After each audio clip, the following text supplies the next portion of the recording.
We are getting a new contract locked in on a development deal for some short-term rentals. So I had a long conversation with Tim last night and got some things figured out, got some ducks in a row, the debt figured out, how to get this thing across the finish line, and then what do you do the next morning is send the contract. So.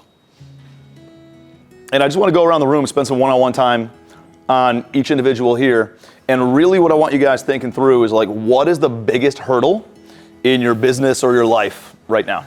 You don't have to go back to, hey, it all started in 3rd grade when I wasn't hugged enough by my mom and like shit like that, right? We're going to start with, hey, what's going on in your business right now? What do you have going on? What market are you out of?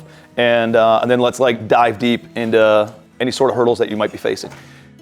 We're good. Getting the, I would call it nibbles and nudges that we need. Nibbles of knowledge, and then the nudges to have the courage to go execute. Steve Forbes said something that was really pretty profound. And he goes, money is a measure of value. Just like, time is measured on a clock, just like distance is measured on a ruler. He goes, money is how you measure the amount of value that you provide. And the more value you provide, the more money you're going to make, right? So what kind of value can you lead with these owners? We all kind of get caught up working in our business, which is what I've been doing here recently. And it's always a good idea to take a break and work on your business, talking to people that are doing big stuff and getting nuggets, advice, and then going back home and implementing, hopefully. You're gonna walk away from these events. I always did this with a friggin' laundry list of stuff to do, right? I need to do this, I need to do this. And that was always my conversation. I need to do these things. No, now I walk away from these events, I'm like, who do I need to hire to implement that? I love that idea. Who do I need to hire that's gonna quarterback that piece of the business? Never thought that large multifamily would even be a possibility for me. I was beaten into a blue collar lifestyle from the moment I was born. How much money do you need annually where you'd feel good leaving your job? We're gonna make this happen, by the way. This is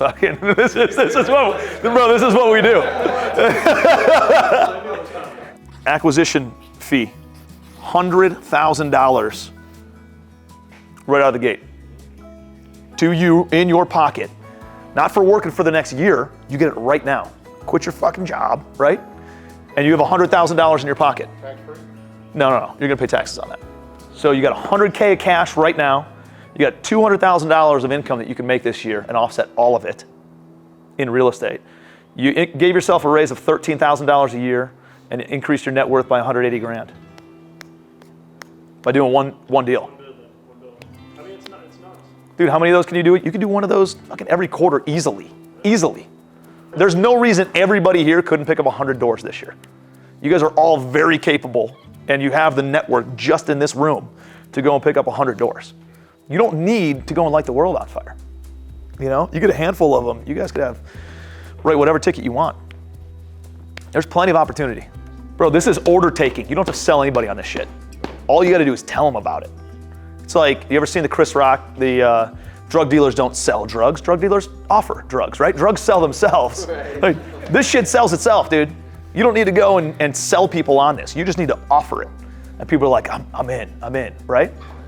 When you show them fixed return, plus equity upside, plus tax benefits, plus tangible real estate, dude, even if they know how to invest in crypto, they're still interested in this. The key in raising private money, once people are willing to start lending money to you, is having little victories with them. Like, the hardest part is getting them to be willing to write the check and actually come in on a deal. Once they're in on a deal, dude, now it's like, all right, what's the next one? Now it's just like, do you have deals and do they have money, all right? And now it's not, you don't have to overcome, are you worthy of lending to, like, are they gonna pay me? Like, all that kind of stuff has already been done.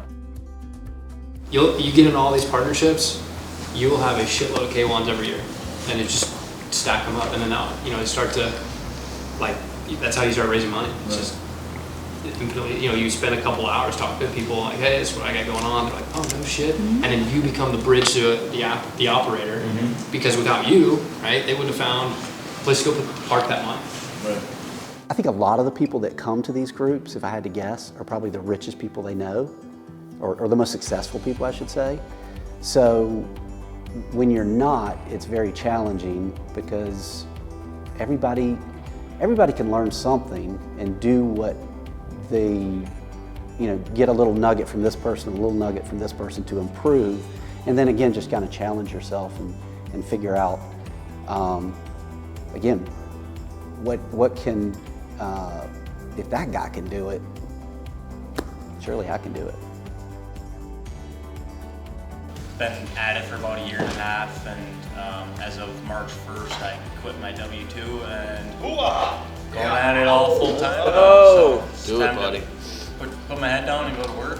Dude, that's the key in commercial real estate, man. It's the relationships, right? Like, we're all young guys, right?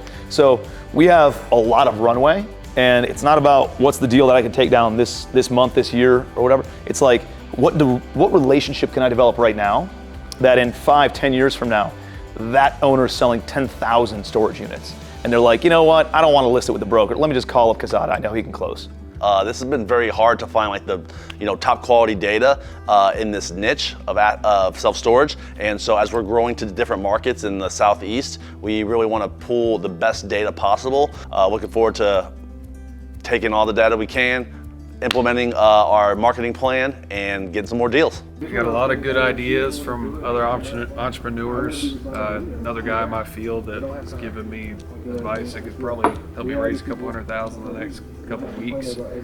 Just stupid stuff I wasn't even thinking about. So I well made my money back already. So what do we do about shitbag tenants? Kick them out and raise rents. Kick them out, raise rents, bro.